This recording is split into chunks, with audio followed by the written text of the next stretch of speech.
And I would have to say, I believe safety is going to be paramount because we know, I think everyone in the city has been at a red light that turns green around 44th, and you take a second look to ensure that someone didn't blow a red light.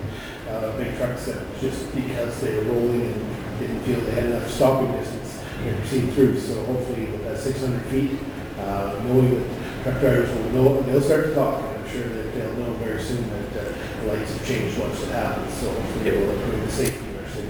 Yeah, and I think it will be further than that as you said, people will start talking, okay, going through the city of Lloydminster. You aren't stopping at every intersection, 12 intersections through the city of Lloyd to get going again. So when they hit our west borders, did they increase their speed because they want to hit each green light as they see them down the road? By doing this, and the understanding that, okay, we will have a better green band, does the speed reduce because they know, okay, I don't have to hammer to get to the next green. So. I know it'll be much quieter at my house. I'm looking forward to it. Any other comments and questions? Thank you very much, James. Thank you. Thanks, James. Moving on to 4.4, so then. Thank you, Your Worship. To present 4.4 quarterly updates on document review, I'll ask Chelsea Legacy from Legislative Services to come forward.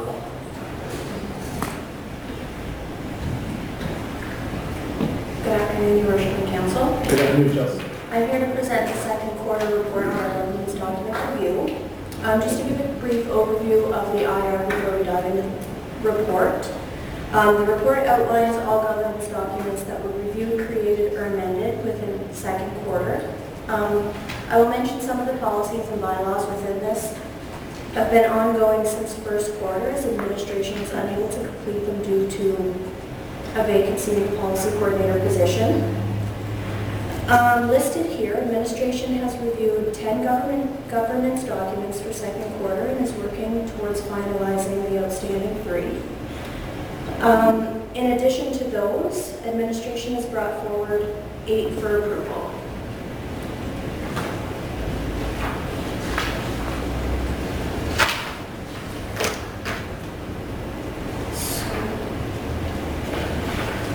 So on page 2 of the report, the table outlines everything that we've completed. The top 3, the council remuneration, the procedure bylaw, and the appointments to committees policy are the 3 that are outstanding. As you can see in the table, most of them did not require any changes.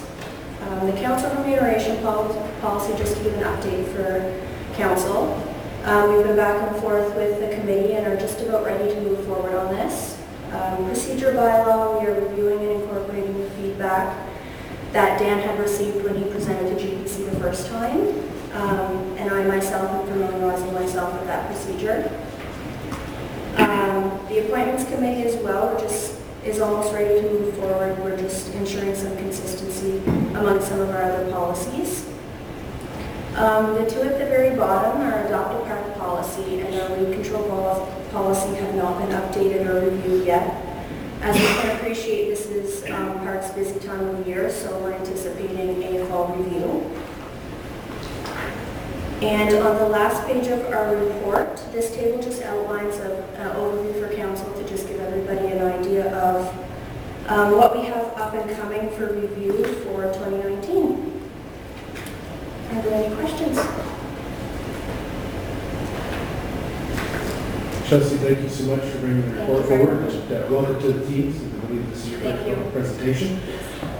Certainly, I look to council for any questions or comments. We do appreciate that you're leading the charge now on these reviews. I think it's very important. That was identified going back to the CUF report of good governance for this city, that we do need to make sure that we're trying to stay up to date on policies, bylaws, and procedures. Certainly appreciate your efforts that way.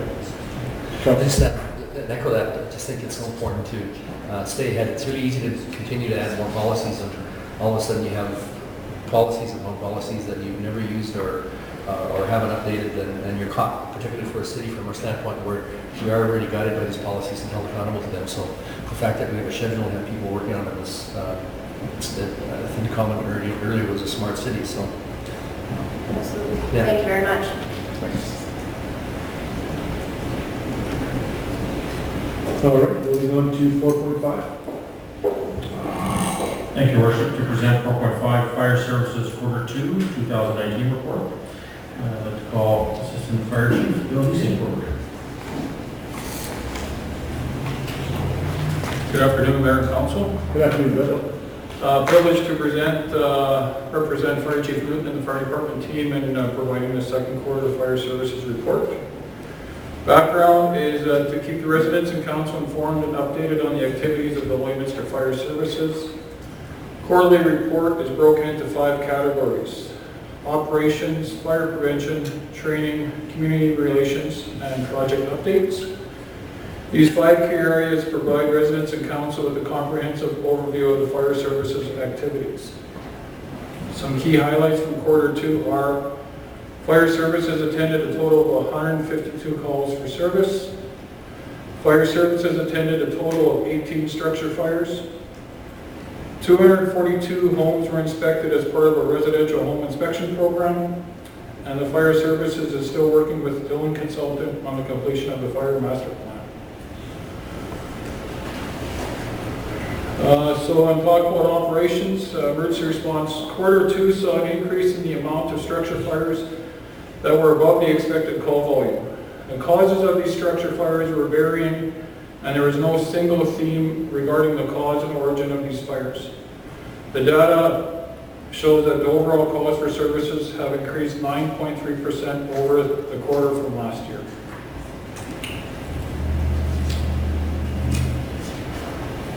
Some pictures of some notable incidents on the report. Fire prevention update. Ongoing with fire code inspections, occupancy permits, and residential home inspections. Public education, we've done some station tours and some children's fire safety tours within the station and in the various areas in the community. Updates on training, we've had some course completions for quarter 2. NFPA 1001 firefighter professional qualifications level 1 and level 2 of 14 firefighters.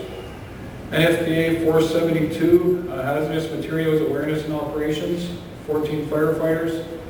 NFPA 1021 fire officer professional qualifications level 1 and level 2, 2 firefighters. And then we also completed Red Cross medical first responder for 13 firefighters. Some of the new training initiatives ongoing in quarter 3 will be the 1021 fire officer professional qualifications and 1001 firefighter professional qualifications. Some key activities we were involved with in the community. May 2nd was McHappy Days. Fire Chief Newton and myself served lunch to members of the community at the local McDonald's. May 11th, Stuff the Cruiser event along with the RCMP. We were there to support the RCMP in this event. June 1st, Mother Teresa School Color Run. The event was located at Mother Teresa School, located on Highway 16 across from Lloyd Mall. The event was for fundraising to build a new outdoor learning space. June 14th, we were involved with another fun run at Bud Miller Park. Again, fire department was asked to spray down the runners as they went by, so it was kind of a fun event for them to spray people. Some project updates, capital projects. The pumper replacement project, I believe, is deliveries to be expected in 3rd quarter for the new firefighter apparatus. Annual equipment replacement. All equipment due for replacement has been identified. Most of the equipment has been ordered, including PPE and SCBA bottles. The remaining portion of the project will be completed in early 4th quarter. Some business plan projects, regional partnerships. Lloydminster Fire Department hosted a local regional fire chiefs meeting in Lloydminster with the intent of building interagency cooperation. The committee meeting was very well attended within the region. Collective agreement, the agreement was ratified by council on June 10th, 2019. Training, core competency has been identified for fire service and all staff. They've trained to their minimum standards. Technology upgrades. Fire department is currently investigating options for scheduling software applications. Other key projects of importance. Governing documents, completed a reworking of the documents that give direction to the fire services department. This includes programs, standard operations, standard operating procedures, and standing orders. Includes a clear documented direction for department and staff. Point of contact system. We've completed a point of contact system for the department. This allows for a single point of contact from external stakeholders. This should eliminate any missed inquiries from the public, thus allowing for better customer service. And the fire master plan, the fire services is working with Bill and Consulting on the completion of the fire master plan. Any questions from Mayor or Council? Deputy Chief, from a false alarms perspective, there's always a question, because now we have staff at Fire Hall 24/7, they're rolling. How many repeat calls are we seeing? That occasionally someone dials 911, I'm sure there's some may roll, but how many false alarms are we seeing, duplicate, triplicate, things like that? That I would have to review with Chief Newton in reviewing our database on the call, so we can get back to you on that answer. Yeah, if you wouldn't mind, that's a question that's often asked, what services are being called upon, and if it's a repeat kind of thing, I think that'll lead into the fire service master plan as to where we set the department and how the department deals with things like that going forward. Absolutely. Thank you for the question. Councilor Biden. Thank you, Worship. Thanks, Chief. Received some questions since we've made a bit of a change to the structure of our fire services in the city with regard to those false alarms. And rolling to these calls that are potential alarm calls with lights and sirens activated as a standard, is that going to be the standard operating procedure where there's no confirmed fire, just a possible alarm? I just had some people ask me about why they saw such an increase in the last while of lights and sirens, fire trucks going to calls. When they got to the call, there was no call there. Absolutely. Thank you for the question. We're working through some of our standard operating procedures and guidelines, and we hope to clarify that hopefully by third or fourth quarter, just to kind of have consistency amongst all crews. So we are working on that procedure. Yeah, that was something I was asked to bring forward from some residents, so Okay, absolutely. thank you. Could I ask, what would define a service call? Certainly there's a combination of things, but there's service calls. Definition of service call is the ongoing assistance with other agencies. That could be the RCMP, could be WPD ambulance, could be CO call. So again, the definition of going to a home that has a carbon monoxide alarm going off, it doesn't truly fit a fire alarm call, so it fit into that category. Along with, we also, service call would also be the airport standby we did when they had a possible airplane in trouble, so that would be a service call. Thank you. Any other questions or comments, Council? Again, certainly, the message we ask to convey back to the fire department, the team there is thank you for your service. Certainly, it's an important part of our community. People rely on you when we least expect it, but you're always on call. We appreciate that very much. I appreciate the teamwork we have going forward.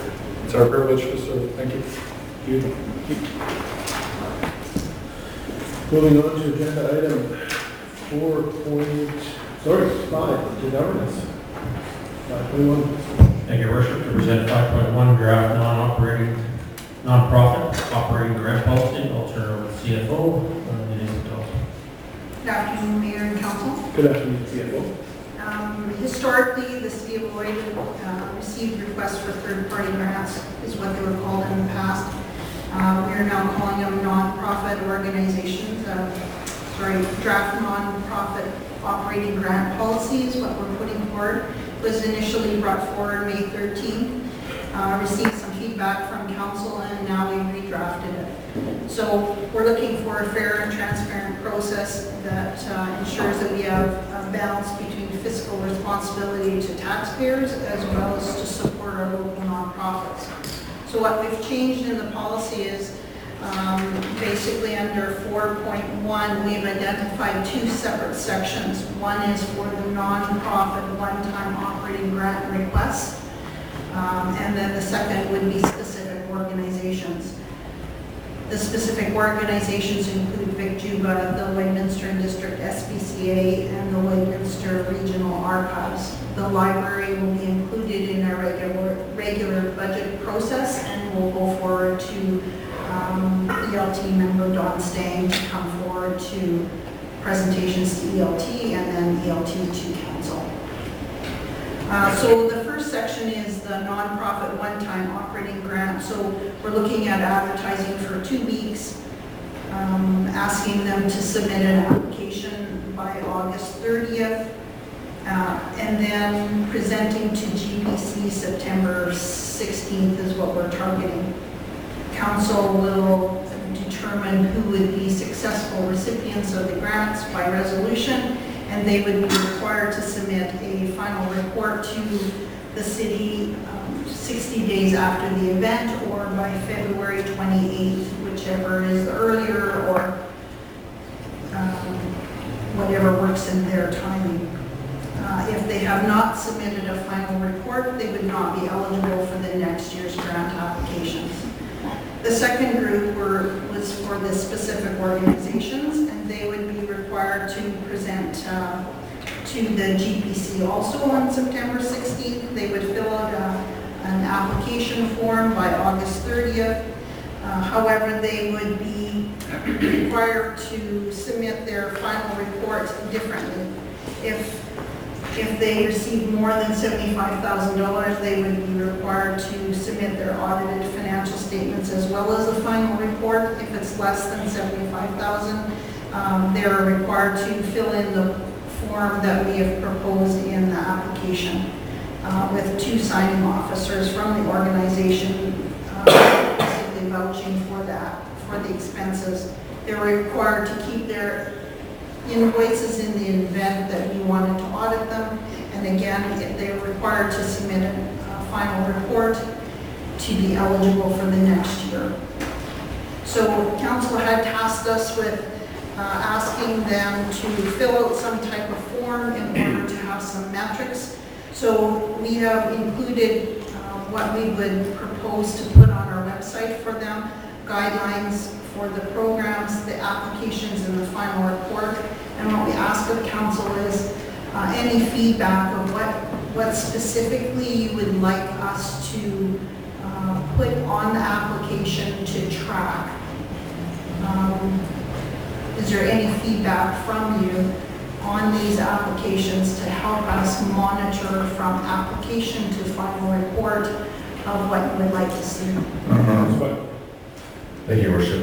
In reviewing this last week, I wondered if, after reading it, I kind of assumed you did, if you talked to Patrick at FCSS about where we came up with these ideas on metrics, because as someone who sits on that committee, there's a very similar report that's required by FCSS. So when it comes to our nonprofits in the community, if those forms were simplified so that they were both very similar, that would make life really easy for the nonprofits, because if they're going to apply for grants through FCSS, the provincial governments have this form, which is very, very similar to what I see here. But if we had some coordination between FCSS, those already made forms, as opposed to recreating the wheel, and getting some synergies together there, I think that would be beneficial to everyone. Absolutely, I stole some of Patrick's forms. His requirements for the FCSS require that it, because it's based on Saskatchewan lotteries, so he would have some different requirements for the social programs than I would under nonprofit. But they are very similar. Yeah, that's the Saskatchewan lotteries ones there, and then there's the Alberta FCSS one that we probably have access to. But it's very similar. But any chance we have to create some synergies there for these groups, because a lot of them cross over. So it'd be nice from the nonprofit side to have that be as together as possible. Yes, thank you, Your Worship. So on 6.6, organization listed is not in compliance with reporting provisions. The organization should not be eligible for next year's funding. So would they just be told to go away for a year, they can come back after a year, or are we saying forever and ever more you can't apply for funding? Oh, certainly not just 1 year. Okay, so then we should put the apostrophe in front of the S. Not after the S. I'm sorry. For the next year's, suggest it's multiple.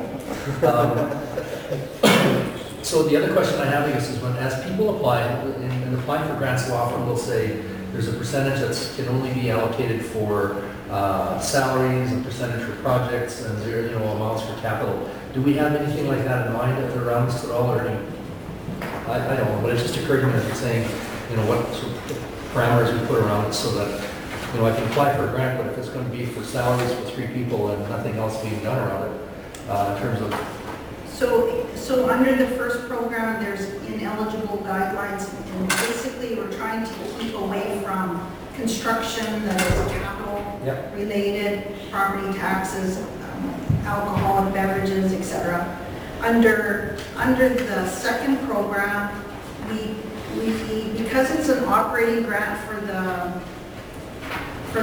organization, we've kind of felt that it had to include salaries, because it would be difficult for them to separate that from their regular operations. So I kind of expected that they would put forward an application for their full operations and their full revenue stream.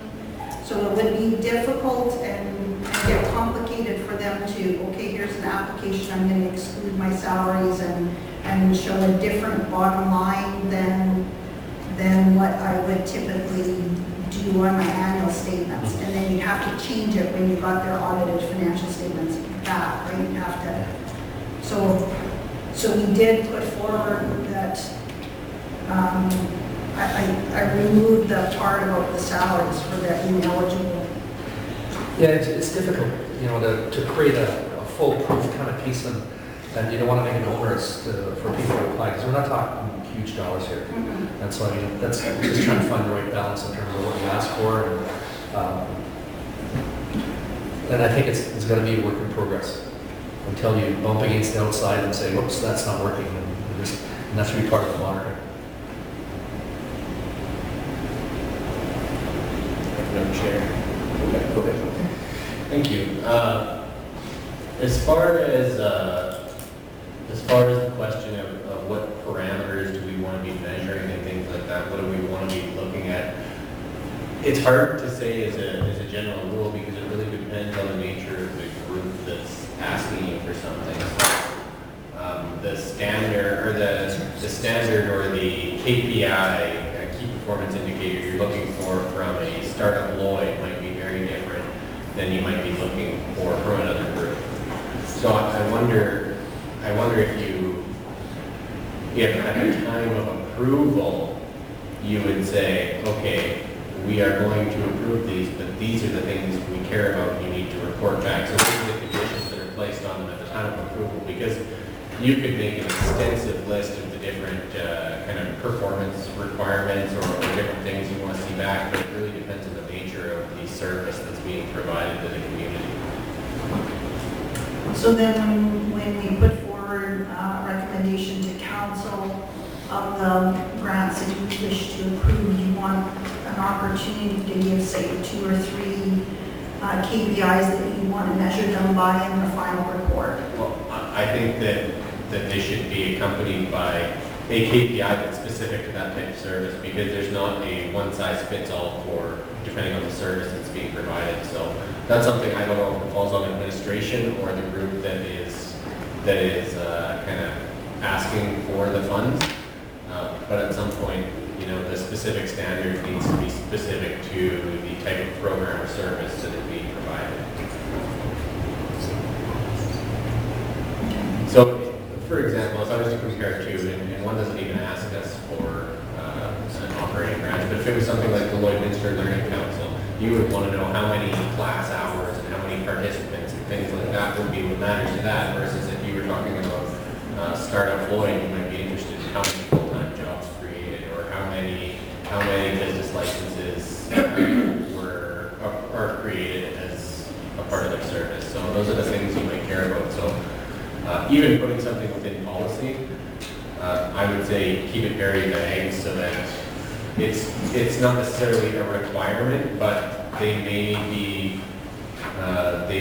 be subject to additional performance indicators that we want, you know, information back on, and they'll be stipulated at the time of approval.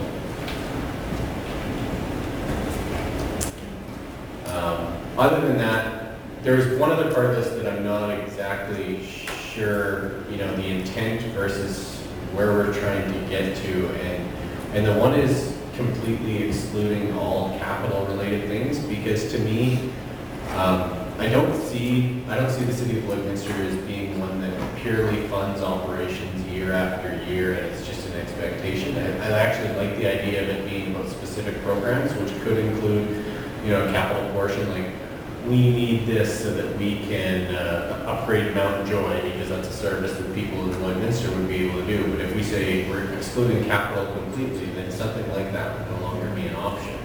So I think we just have to be careful as to completely excluding capital, because that may be the only time the group asks you for money, and from an investment point of view in terms of quality of life, that might be a really good option for the city to want to invest in, is the one-time capital, and not necessarily only organizations that are looking for annual operating grants.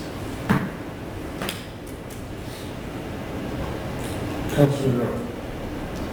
I think she kind of answered my question in some of the comments that Councilor Thorson had made, so. If I can, Chief Financial Officer, just in the draft policy, the one date that's firm is September 20th, because as you were explaining the process at the beginning, I just wanted to be sure that council wasn't going to be approving the request before sitting into the budget. This will start the process, and this will lead into the budget discussions, but I think for the city to make the approval of those grants, we're going to have to be looking at the whole budget process, will we not? That is the intent, I was hoping. Correct me if I'm wrong. So kind of the time, some of the dates in here I noticed needed revising. Once we got to the application forms, we kind of changed some of the dates. So my expectation is that the organizations would apply to us by August 30th. Okay. They would present September 16th, and then council would make a decision by the next council meeting, which I think might be September 30th. Yeah, and I'm a little concerned about that we would make a decision without looking at the total budget. Appreciate that bringing that forward, that needs to be considered. I think that we need to be sure that as council, before we make a commitment to a one-time or an operating grant through the nonprofit, we know where we're at as a whole budget, because that would be, I think, detrimental to make that decision without looking at the big picture and make sure that we're all on the same page. Councilor Thorson. Thank you, Your Worship. Just on that last comment, it may be worth your time, or worth your while, that while you are going through those things, that all of those become subject to approval within the final budget. Absolutely, that would be from that perspective. Any other questions or comments? Thank you to the CFO for bringing this forward. I think this is, as you gathered, this was direction from council, and we appreciate you working through this, because it clarifies some areas for discussion in the community as well as from this council table. Hopefully we get council. I was going to add, as we're talking about dates, is that, you know, to keep the document as a live document, is that we put the years 2020 in and 21, whatever it is. Do we have to put that year in? Can't we just say of the current budget year or something to that effect? So advances for funds for January 1st, 2020 to March 31st, 2020. So of the current year to the next year, something like that. Otherwise, you'd have to revise this policy every year, right? Well, I thought, because since it was the first year that we kind of vamped it like this, that we perhaps should revisit this at the end of next Okay. year, in case you want to change the process to something Sure. different, and then after 1 year review, then change everything to kind of a standard template. Okay, yeah, because I think on 3.2, the current period is January 1, 2020 to December 31st, 2020. I mean, that would be an easy one, just to say from January 1st to December 31st. Of that, you know, whatever budget year. So, but just, because otherwise you're going to have to go back in and play with the year. But that's a simple thing to be done. I guess to administration, I imagine to CFO, but also to the city manager, has these documents been indicated to people that they can expect this coming forward, depending on when council approves this in 2019? Have we conveyed that message so that people are ready for that? Because I suspect that Has there been any? has there been any communication? Not Okay, so we'll need to, as soon as this does come to council, there'll need to be some work done to communicate that to the groups and ensure that that information is made available. So, with your permission, I would back to the council next council meeting in order to have the policy approved, and then we can communicate with nonprofits. I think we've had a pretty good couple touch-ups. I think you'd be ready to pretty much roll. I'm not around council, and I didn't observe anything that said that it couldn't, we're not close. We are close, I should say. We are close. So I think that pretty much, and like you say, give it 1 year, because we found out a couple of the new policies, and give it a try for a year to see where the kinks are. Because nonprofits will let us know if they're having difficulty, that's for sure. So, thank you. Sorry. Oh, sorry. As far as being closed, I do feel pretty strongly about some of the capital stuff that's in there, and some of those adjustments may need to be made before it comes back to us, so just to make sure that's I clear. give agree on that. administration enough time to do a little review on that. Otherwise, I want to say it is fantastic. It sounded like I wasn't stoked on it, but I am. Yeah. So, if that is workable. Sure. Sounds good. Okay, thank you. Thank you, Councillor. I appreciate it, thank you. I think I'd have to agree with that sentiment as well. I think that there's been times when we've been asked for a one-time capital contribution. If the city's going to do that and we're going to follow this procedure, it would be a shame to not follow it and have to rewrite another procedure. So let's try and be all encompassing. All right, moving on to 5.2, City Manager. Thank you, Your Worship. To present 5.2, road closure for 41st Street. I'll ask the township to come forward.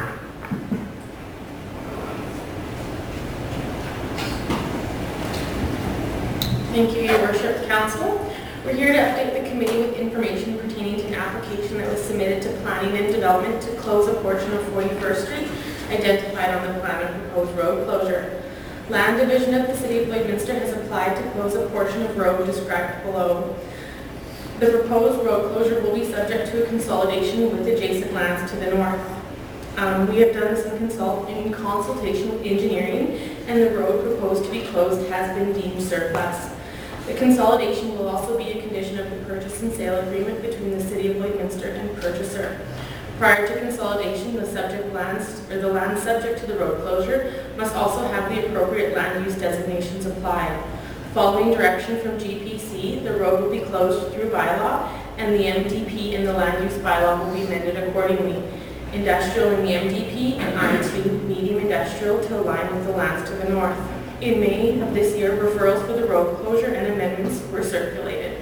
No concerns were brought forward. Additionally, we were in consultation with the Saskatchewan Ministry of Highways and Infrastructure, and ministerial approval will not be required on this road closure bylaw. Can you walk us through exactly where this is? Yeah. So is there a pointer? The big site. This one?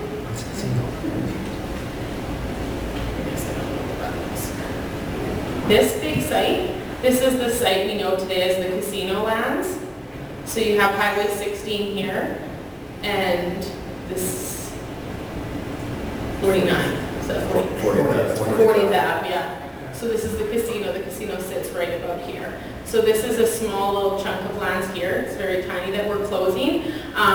Prior to, I guess, development in this adjacent area, our road alignment looked a little bit differently. So in essence, what we're doing is just cleaning up some alignment issues here. So there will still be traffic going through there? Yes, the traffic flow here on 41st Street will continue as is. Okay, And then the consolidation will occur with this lot right here. gotcha. And that is the back side of the property as I look at it to my left, your right. That's still the property lines where that consolidation is. Correct, we just kind of aligned property lines. Just to be clear, we're only talking about that little tiny red sliver. Is all this being closed? That's all that's being closed is the red sliver, correct? Yeah.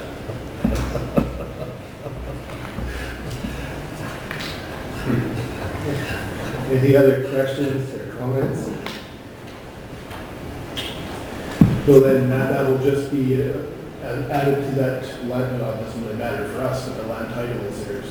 That we have the existing land title for that sliver, and that will be added to the adjoining piece. So there's no title to road, but once we close it, it will assume a title, and then pretty much simultaneously, Land Division is working through a purchase and sale, at which time it will be consolidated with the title to the north.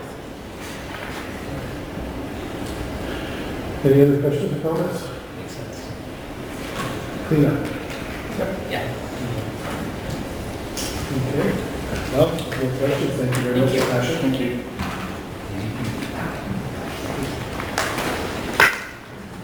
With that, look to see if there's any inquiries from the media, but it's looking a little empty over there. Thank you, Your Worship. Sir, we have no request for media today. All right. With that, I will look to council for direction for adjournment. Councilor Monroe gets it. Council adjourned. Or GPC, yeah.